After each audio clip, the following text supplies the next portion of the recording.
kasih karunia dan damai sejahtera dari Tuhan Allah Bapa kita, dan dari anaknya Tuhan Yesus Kristus menyertai kamu sampai selamanya. Amin. Selamat pagi saudaraku, selamat memuliakan Tuhan dengan semua aktivitas kita yang baik. Dipandu firman-Nya dari Yesaya 55 ayat 1. Demikianlah firman Tuhan. Ayo hai semua orang yang haus, marilah dan minumlah air. Dan hai orang yang tidak mempunyai uang, marilah, terimalah gandum tanpa uang pembeli, dan makanlah juga anggur dan susu tanpa bayaran. Demikianlah firman Tuhan. Bapak Ibu saudara-saudaraku yang terkasih dalam Yesus Kristus, rasa lapar dan haus sudah menjadi bagian hidup dari seluruh manusia.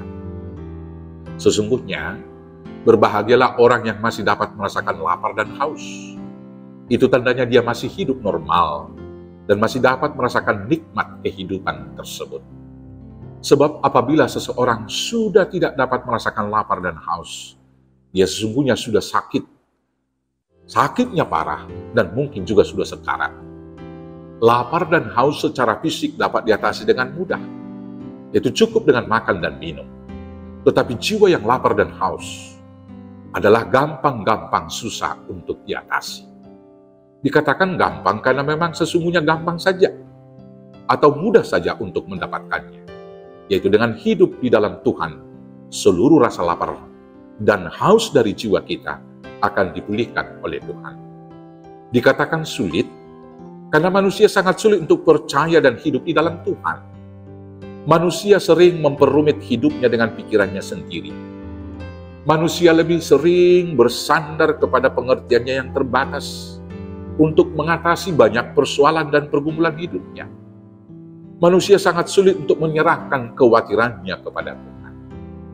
Secara umum, manusia merencanakan dan mempersiapkan masa depan atau hari besok dengan usahanya sendiri. Untuk itu dia bekerja keras, menimbun harta yang diyakini dapat menjamin masa besok hidupnya. Manusia sering lupa bahwa napas hidupnya tidak akan pernah dapat dijamin oleh harta benda yang dimilikinya.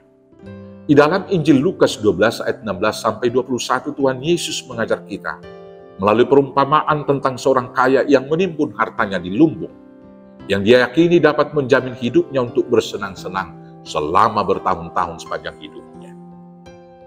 Setelah dia mengumpulkan harta yang banyak, kemudian dia berkata demikian, "Jiwaku, ada padamu banyak barang, tertimbun, dan bertahun-tahun lamanya. Beristirahatlah, makanlah, minumlah, dan bersenang-senanglah." Tetapi firman Allah kepadanya, "Hai engkau orang bodoh, pada malam ini juga jiwamu akan diambil daripadamu. Dan apa yang telah kau sediakan, untuk siapakah itu nanti? Demikianlah jadinya dengan orang yang mengumpulkan harta bagi dirinya sendiri, jikalau ia tidak kaya di hadapan Allah." Lukas 12 ayat 19 sampai 21. Bapak Ibu saudaraku yang terkasih dalam Yesus Kristus, demikianlah orang Yehuda yang terbuang ke Babel dan mengalami penderitaan karena mereka bersandar kepada pengertiannya sendiri. Mereka mengumpulkan banyak harta, dan untuk itu mereka tidak segan-segan melakukan berbagai dosa. Mereka berpaling dari Tuhan dan tidak percaya kepadanya. Akibatnya mereka menderita dan dibuang ke Babel. Di pembuangan mereka juga tidak mau berpaling, tidak mau bertobat, dan tidak mau kembali kepada Tuhan. Mereka masih tetap bersandar kepada pengertian mereka sendiri dan menggantungkan hidupnya kepada harta dan benda-benda. Akibatnya, jiwa mereka letih dan lesu dan berbeban berat.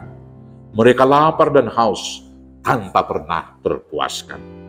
Dalam situasi yang demikian, Tuhan berfirman kepada mereka melalui Nabi Yesaya, supaya mereka datang kembali kepada sumber kehidupan mereka, kepada sumber kebahagiaan mereka, yaitu Tuhan Allah yang tetap setia mengasihi mereka. Tuhan berkata kepada mereka, "Ayo hai semua orang yang haus, marilah dan minumlah air. Dan hai orang yang tidak mempunyai uang, marilah, terimalah gandum tanpa uang pembeli, dan makanlah juga anggur dan susu tanpa bayaran. Dengarkanlah aku, maka kamu akan memakan yang baik, dan kaum kamu akan menikmati sajian yang paling lezat. Senengkanlah telingamu, dan datanglah kepadaku. Dengarkanlah, maka kamu akan hidup. Carilah Tuhan selama Ia berkenan ditemui. Berserulah kepadanya selama Ia dekat. Baiklah orang fasik meninggalkan jalannya, dan orang jahat meninggalkan rancangannya. Baiklah ia kembali kepada Tuhan, maka Dia akan mengasihaninya, dan kepada Allah kita, sebab Ia memberi pengampunan dengan limpahnya. Yesaya 55 ayat 1-3 dan ayat 6-7.